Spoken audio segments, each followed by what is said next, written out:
Hi guys, here we are on our main deck, and I'd like to take you below the deck and show you my man cave.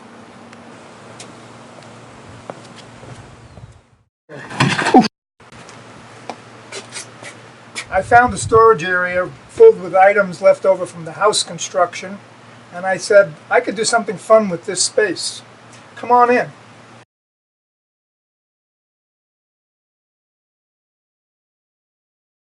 Welcome to my S-gauge railroad.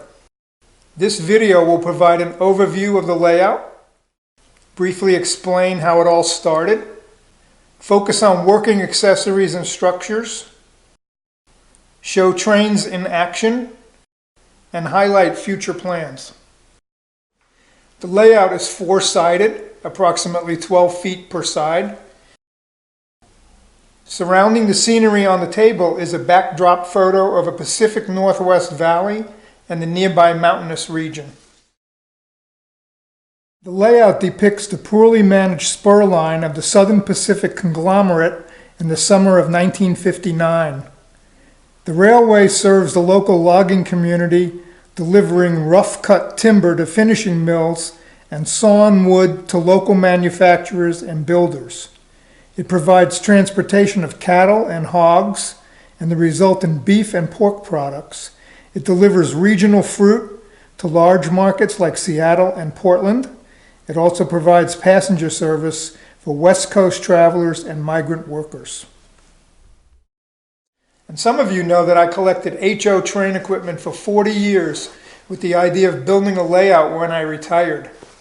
But when we left Virginia, because of not so 20/20 eyesight, arthritic hands, and being too cheap to have all those boxes moved 2,800 miles, we sold all of the HO stuff. So when I discovered this room, I said, a great place for a layout, but I don't have trains.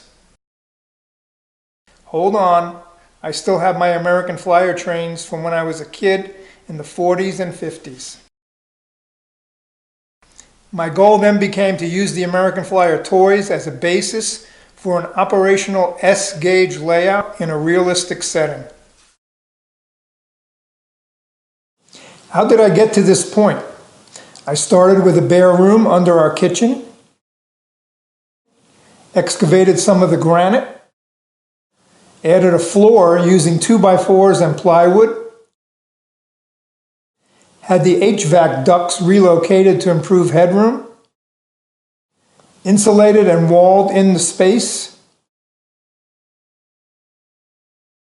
added heaters, electric, and lights, and built benchwork solid enough for me to climb on. I laid in 3/4-inch plywood sheets as a tabletop and covered the plywood with 1/2-inch sheets of Homasote for sound deadening. Lots of wiring under the table, lots of power control devices. Luckily, the high-tech world has reduced all train controls to one handheld device. There are 5 major sections. At the risk of being repetitive, let's take a look at each. Starting at the door and working clockwise, there are industrial spurs, which include sidings with wood processing capabilities, meat packing plants, and barrel loading equipment. A yard with engine maintenance capability and storage for railroad cars not in service. A town with a passenger station, food and drink establishments, and revenue-producing businesses. Mountains and tunnels, and a logging community. Back at the doorway, a lift bridge ties the sections together. Let's take a closer look at specific pieces of the layout. We have the American Flyer beacon, which sort of indicates an airport, only I don't have an airport yet. We have a Lionel Semaphore Man from the 1940s. A drum loader, motorized mechanical device, also American Flyer.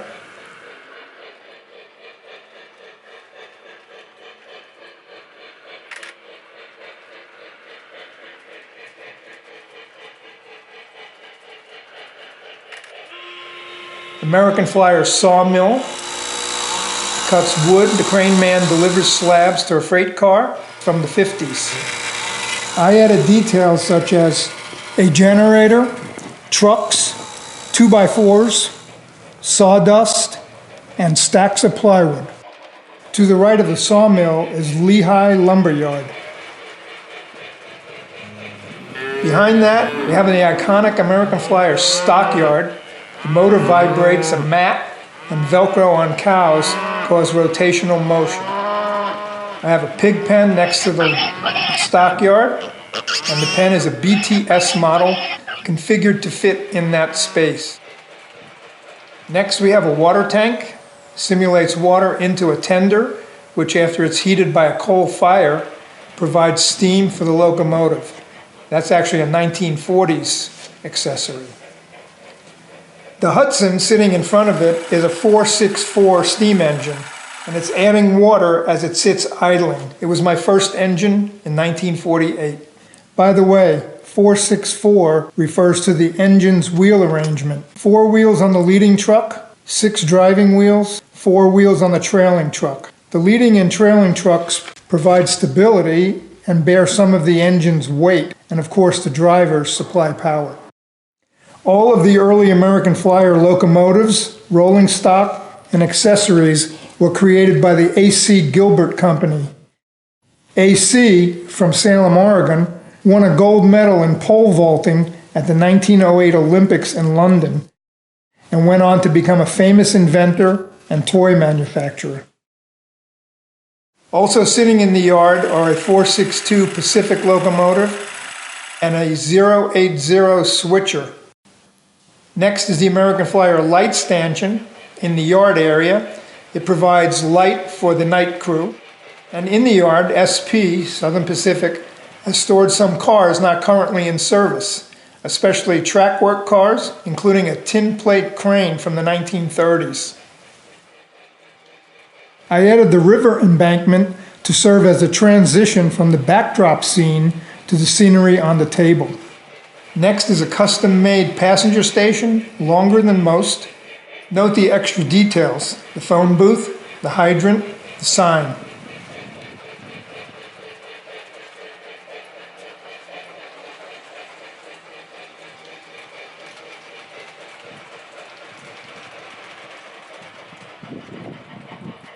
Next to the station is an American Flyer baggage loader. It's not currently operational. In front of the station are custom-made wooden bridges spanning a creek which feeds the river in the backdrop. Behind the station is a parking area for SP employees only. Next is the American Flyer Branford Diner from the 1950s. Had good food and newly popular television. Behind that is the American Flyer hot dog stand, and also sold magazines. Notice the flashing LED SP Lines sign. You will see other high-tech signs in the town area. They are from Miller Engineering. Downtown is an IGA Market, boasting fresh produce and cheap prices. Part of the IGA model includes Buster's Barbershop and the Daily Planet Newsstand. All are Bar Mills kits. Across the street is another Bar Mills kit, Earl's Oil. Earl will flush your crankcase for free. To protect townies from the train tracks, locals have constructed a wooden fence. Businesses paid for it in exchange for advertising.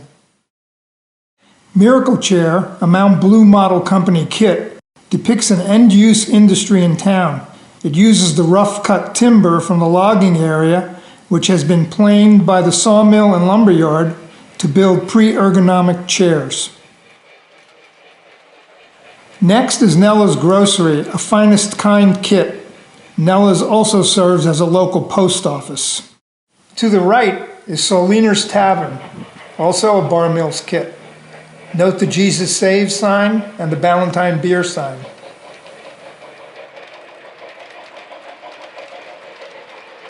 Further on, there's the American Flyer Ringling Brothers billboard from the 1940s. I have built mountains and tunnels. I used 3 different techniques and tried to blend them together. The last scene to the right depicts a logging community. First is Hinkle's Liquor Store. It thrives by selling booze to the loggers. Next is the Cookhouse, a Wiseman kit where the loggers gather for chow. The centerpiece is the iconic American Flyer log loader from the 1950s.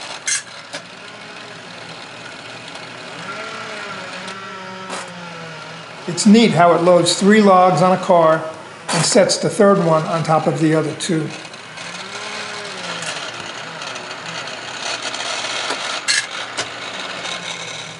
Note the abandoned shed and truck.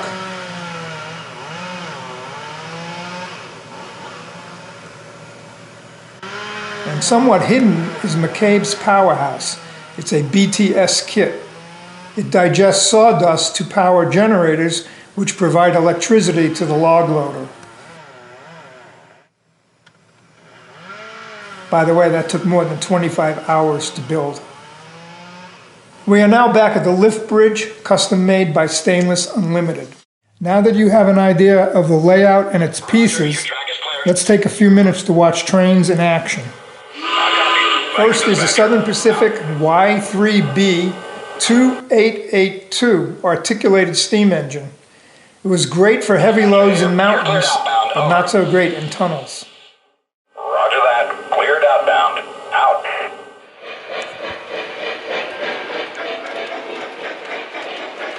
The model is high-tech, of recent vintage, with smoke, chuffing, whistle, bell, crew talk. It runs very slowly and stays on the track because it is so heavy.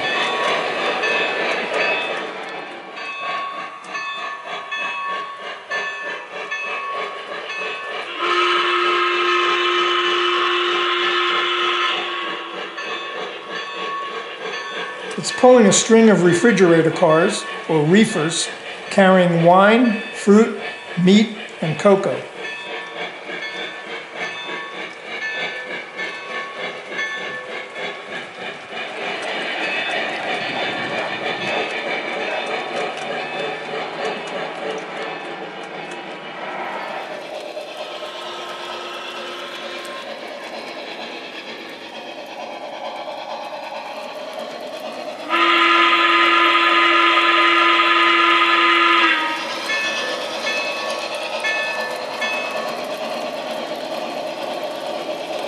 Notice the signal lights changing color.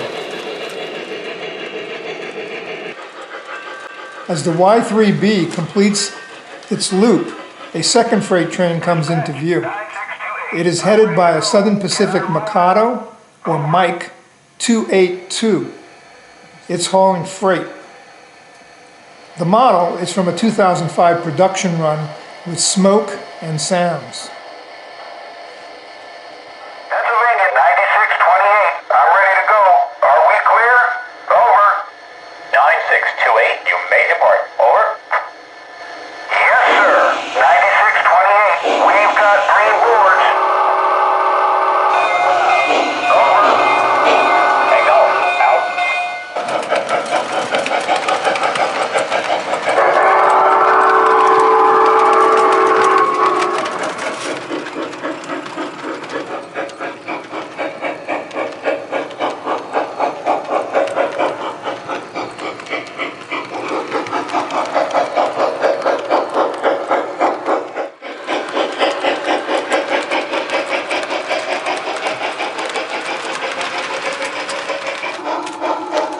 We'll now park the freight and allow a passenger train to run through. The passenger train is headed by a Trainmaster diesel. Trainmasters were built in 1953 to 1955. It was ahead of its time because it was extremely powerful, quiet, and fuel efficient. The model is made by American Models. It's also powerful and quiet. The train consists of an American Flyer mail car, American Flyer baggage car, and Lark passenger cars by American Models.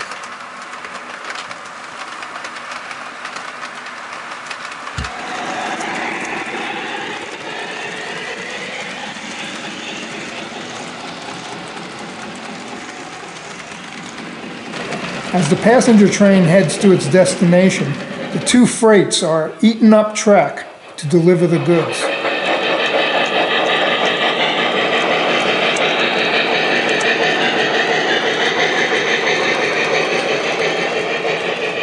At the end of a hard day, the trains run deep into night.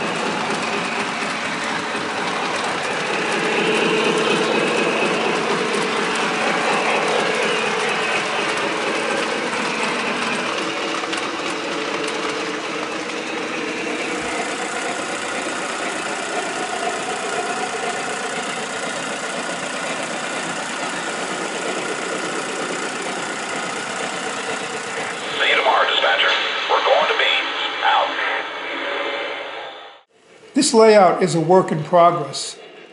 Recently, I have been working to complete the town area, including Keystone Pipe Company and Frank's Furniture and Coffin. In addition, I want to hook up the remaining switches to the automated system. And I also want to get the baggage platform and the mail car operational. By the time Gemma and Oscar are in college, I should be finished. Hope you enjoyed the video by Cornelius Mateo. See you next time.